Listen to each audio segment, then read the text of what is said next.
ሐሚት መጣ። ሙሐመድ ከአራት በላይ ያገባ ሲባል ያመነች ሴት ነፍሷን መስጠት ከፈለገች እንኳን ለእኔ ተፈቅዷል። ስለዚህ ብታገባትም አንተ እኔ ከፈለግኳት ከወደደችኝ አንተ መፍታት አለብህ የሚለው ወረደ ማለት ነው። እንትን ቁርጡቢ 33-51ን ያብራራዋል። ከዛስ ወደ 15 ፕሪቪሌጆች ለሙሐመድ ተሰጡ። ከዛስ ሰዎቹ አይ እንደዚህማ ከሆነ እኛ ወይን እሱ ሲሞት ነው የእሱ ሚስት ማግባት የምንችለው ሲሉ ይሄ ቤት ውስጥ ቁጭ ብለው ወግ ሲያወጉ ሙሐመድ ሐዲስ ላይ ያለ ሄደ፣ ሰላም አለ ሚስቶቹን፣ ተመለሰ። 3 ጊዜ እንደዛ ያደረገ አልወጣ ሲሉ ሰዎቹ ከዛ እንደዚህ ብሎ አላህ ነገረኝ አለ። እናንተ ያመናችሁ ወይ መድረሱን የማትጠባበቁ ስትሆኑ ወደ ምግብ ካልተፈቀደላችሁ በስተቀር የነቢዩን ቤቶች በምንም ጊዜ አትግቡ፣ ግን በተጠራችሁ ጊዜ ግቡ። በተመገባችሁ ጊዜ ወዲያው ተበተኑ። ለወግ የምትጫወቱ ሆናችሁ አትቆዩ። ይህ ነቢዩን በእርግጥ ያስቸግረዋል፣ ከእናንተም ያፍራል። ራሱ እኮ እየነገራቸው ነው። እኔ አይናፋር ነኝ፣ አላህ ግን አያፍርም። እኔ ቤት እንዳመጡ ብሏችኋል አላህ። ተመጣችሁ ተጠርታችሁ እንኳን ምግብ ከበላችሁ ወዲያው ተበተኑ። ይሄ ጥሩ ነው። የፈጠራው ባለቤት ቆይ የሚገርመኝ እኮ አዳምጥ። ከዛስ ዕቃንስ ለመዋስ ከፈለጉ ደግሞ ዕቃን ለመዋስ ከፈለጋችሁ አለ ቤቱ ጋር ነበርኩ። ዕቃንም ለመዋስ በጠየቃችሁ ጊዜ ከመጋረጃ ኋላ ሆናችሁ ጠይቋቸው። ዜነብን ከመጋረጃው ንፋስ ገልጧት ነው ራቁቷን ያያት ነው የሚለው። ቁርጡቢም ጠበሪም ያብራሩታል ዲቴል። ኦኬ ይህ ለልቦቻችሁ የበለጠ ንጽህና ነው። የአላህንም መልእክተኛ ትንሽ ከፍ አድርገው ልታስቸግሩ ሚስቶቹንም ከፍ አድርገው ትንሽ ሚስቶቹንም ወርትዝ የቱ ጋር ነበር? የትኛው ነው ሚስቶቹ የሚለው? የአላህን ለልቦቻቸው የበለጠ ንጽህና ነው። የአላህንም መልእክተኛ ልታስቸግሩ ሚስቶቹንም ከእርሱ በኋላ ምንጊዜም ልታገቡ ለእናንተ አይገባችሁም። ስለዚህ የሙሐመድን ሚስቶች ምንጊዜም ማግባት አይቻልም። ይህ አላህ ዘንድ ከባድ ኃጢአት ነው አለ። ስለዚህ ሳውዳ ምንድን ያላት አማራጭ? ከፈታት ማንም አያገባትም። ማንም አያገባት ከሆነ ሙሐመድ ደግሞ ፊት እንደነሳት እንደጠላት ካወቀች አትሊስት ተሱ ቤት ወጥታ ሜዳ ላይ ከምትቀር ያላት አማራጭ ምንድን ነው? እሱ ጋር መቀመጥ ነው ያላት አማራጭ። መፍቷን እንዳለ ከእሷ ጋር አይተኛም። ወሲብ የሚያደርገው ከሌሎቹ ጋር ነው። ምግቧንም ልብሷንም የሰጣትን ሁሉ ለሌሎቹ ትሰጥና እሷ እንደ ዕቃ ትቀመጣለች ማለት ነው። ምንም የምትጠይቀው መፍት አይኖርም ከእሷ። እንደ ሚስት ባል ለሚስቱ ማሟላት ያለበትን አይገደልም። ምንድነው የሚጠቅመው ማለት? ሴት ልጅ እንደ እንስሳ ነው የምቆጥሯት። እናታችሁን ባሏን እንደዛ ቢያደርግ ደስ ይላችኋል? አድርጉት ሙስሊሞች አብዛኞቻችሁ። ምክንያቱም ከሃይማኖቱ ይልቅ ሰብአዊነቱ ስለሚገዛችሁ ማለት ነው። ተወሰነ መገፋበት አለ እዚህ ቶፒክ ላይ። ሳውዳ ላይ ያው ይታወቃል የሳውዳ ታሪክ ሱራ 4:128 ላይ ያለው መሐመድ ስለደበረው ሚስቱ አሳልፋ የሰጠችው ታሪክ ነው። ምናልባት አዲሶችን አንስታችሁ ከሆነ ምናልባት አዲሶችን ላንሳቸው አዲስ እንትን እስቲ ክፈት።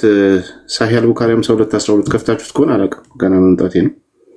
እዛ ላይ ገና እንትን እያልን ያ ክፈተው። እዛ ላይ ያ ታሪኩ እንግዲህ ከታች ያላችሁ ሰዎች እንደምታውቁት ታሪኩ መሐመድ ከሳውዳ እየወፈረች ስትመጣ ሰውነቷ እያስጠላ ሲመጣ ስለደበረው የቁርአን ክፍል ያወርዳል። ሱራ 4:128 ላይ ሴት ከባሏን ጥላቻ ወይንም ፊቷን ማዞር ብታውቅ በመካከላቸው መስማማትን ቢስማሙ በሁለቱ ላይ ኃጢአት የለም ማለት መታረቅን መልካም ነው። ነፍሶቻቸው ንክፈት ተጣለባቸው። መልካም ብትሰሩ ብትጠነቀቁ አላህን በምትፈሩ ሁሉ አዋቂ ነው ይልና የዚህ ማብራሪያ እዚህ ጋር ስለከፈትኩ ነው። ዴቭ የከፈተው ጋር ምን ብሎ ያስቀምጣል? አይሻ ነው ናሬትድ፣ አይሻ ነች። ሳውዳ ቢንት ዘማ gave her up her unto turn me ሳውዳ ጊዜዋን ለኔ ሰጠችኝ ትላለች። and so the prophet used to give me both my date and the day of ሳውዳ። ከዚያ አላህ መልእክተኛ ምን አደረጉ? የኔንም የሳውዳንም ተራ ለሁለታችንም ተራ በሷ ተራ ጊዜ ለኔ ሰጣና ያው ከሷ ጋር ይዝናናል ማለት ነው። እንግዲህ ከላይ የቁርአኑን ሴት ከባሏ መጠላት ወይም ፊትን ማዞር ብትፈራ በሁለቱ መካከል ቢስማሙ ብሎ ነው ያለው። ቢስማሙ ማለት ምን ማለት ነው? በዚህ ሐዲስ መሰረት ሳውዳ ተስማምታ ቀኗን አሳልፋ ለማን ሰጠች? ለአይሻ ማለት ነው። ይሄን በማድረጓ መሐመድ ደግሞ የሳውዳን ጊዜ ማን ጋር ያሳልፈዋል? አይሻ ጋር ያሳልፈዋል ብላ ራሱ አይሻ ተረካለናለች በዚህ በሰሂህ አልቡኻሪ 5212 ላይ ማለት ነው። አሁን ይሄ ነገር ፌር ነው ወይ ነው አይደለ? መቼም ይመስለኛል ጥያቄው እንደዛ ነው ሊሆን የሚችለው። ፌር ነው ወይ? ሱራ 4 ቁጥር 3 ላይ ከእናንተ የተዋቡላችሁን 2 2 3 3 4 4 አግቡ፣ አለማስተካከልን ብትፈሩ አንድን ብቻ አግቡ ብሏል ቁርአኑ ማለት ነው። ወይም በሚስቶቻችሁ መካከል እኩል መሆን የምትፈሩ ከሆነ ማታስተካክሉ ከሆነ አንድ ብቻ አግቡ ተብሏል። በዚህ ቁርአን መሰረት መሐመድ ትክክል ነው ወይ የሰራው ነው? ሙስሊሞች ካላችሁ ማስተካከል ካልቻለ እኩል ማድረግ ካልቻለ በሚስቶቹ መካከል የሚለያይ ከሆነ ለምንድን ነው ብዙ ሚስት ያገባው? አንደኛ ጥያቄያችን ይሄ ነው። ሁለተኛ ስፌር ነው ወይ የሳውዳን ጊዜ አሳልፎ እንዴት ነው ለአይሻ የሚሰጠው? ይሄ ክፍል እንግዲህ እንዲያው ከትላንቱ የቀጠለ ይመስለኛል። መሐመድ ለራሱ የቁርአን ክፍሎችን ወይ ለራሱ ስሜት ያወርዳል የሚለውን የትላንትናውን የሚቀጥል ስለሆነ ማለት ነው። አይ አይደለም አላህ ነግሮት ነው የምትሉ ከሆነ አላህ ራሱ ከራሱ ሐሳብ ጋር ይጋጫል። ምን ይላል? የሳህል ልጅ የሆነው ለሃብ አቡ ኡማማ እንዲህ ይላል፣ አባቴ ሰህል አልሐሪማ በሚባል ቦታ ላይ ገላውን ለመታጠብ የለበሳትን ሸማ አውለቀ። በዚህ ጊዜ አምር እያየው ነበረ። ሰህል ደግሞ ምን ነበረ? ወተት የመሰለ ውብ ሸጋ ነው። ይህን ሲያይ አምር እንዲህ አለ። ምን ብሎ አለ? ልብ በሉ ይሁት።